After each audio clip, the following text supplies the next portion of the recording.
छपरा हिंसा पर रोहिणी के सपोर्ट में उतरे पप्पू यादव। राजीव प्रताप रूडी को पप्पू ने क्यों बोला जाहिल? खास तौर पर जो अपने को विद्वान कहते हैं, जाहिल नेता।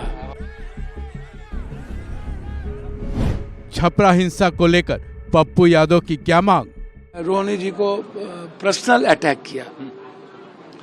कोई जाति धर्म मजहब की बेटी हो, माँ हो, वो आप जब तक उसका सम्मान नहीं करेंगे आपके जाति का सम्मान नहीं हो सकता। जब तक दूसरे जाति की इज्जत नहीं करेंगे आपकी जाति की प्रतिष्ठा बढ़ ही नहीं सकती।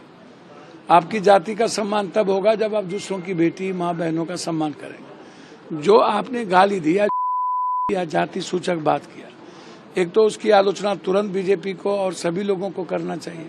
खास तौर पर जो अपने को विद्वान कहते हैं, जाहिल नेता, ये जो जाहिलपन उन्होंने दिखाया ये बिल्कुल गलत है। उन्होंने आलोचना न करके उल्टे उन्होंने कह दिया सेल्फ डिफेंस में गोली चलेगी, गोली चलती रहेगी, डरने वाले नहीं हैं। एक तो ये, और दूसरा चीज, चुनाव में जब हथियार लाइसेंस जब्त हो जाता है तो इन लोगों के पास हथियार कहाँ से आए?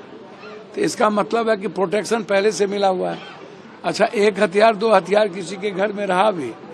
हम रूडी जी से जानना चाहते हैं कि आपकी माँ बहन बेटियों भी तो है, रोहिणी आपकी भी तो बहन है, भतीजी है, बेटी है। क्या आपको बुरा नहीं लगा जो शब्द का प्रयोग किया गया? कितनी गंदी गंदी बात कही गई है वहां, वो आप उसका अंदाजा नहीं कर सकते। तो बढ़ के बात करनी चाहिए, रोकनी चाहिए। हम लोग तो किसी भी कीमत पर किसी भी समाज और जाति के बेटियों को भगवान की तरह पूजते हैं और पूजेंगे भी। लेकिन उसके बाद जो घटना घटी दूसरे दिन, और फिर रूडी जी ने जो बात कही, उससे लगता है कि ना तो दिल्ली में इनकी सरकार है ना बिहार में सरकार है। दोनों जगह सरकार कोलैप्स कर गई है। सरकार पर इनको विश्वास नहीं है, तो नहीं है तो सरकार, बिहार सरकार को बर्खास्त कर दीजिए और कानून आप अपने हाथ में लेना चाहते हैं। तो ये जाहिलपन नहीं है।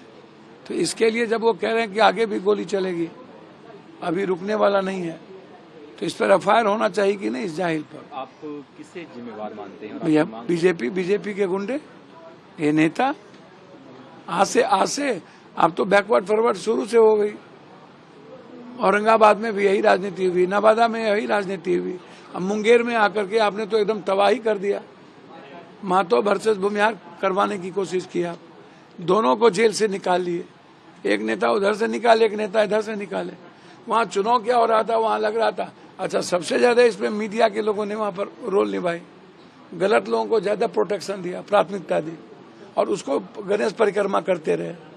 नतीजा हुआ कि पूरा तनाव बढ़ गया। वो तनाव का छपरा आते आते उसका आपने जो आपके मन में थी, जो तरीके थे, भैया 15-20 हथियार आए कहाँ से?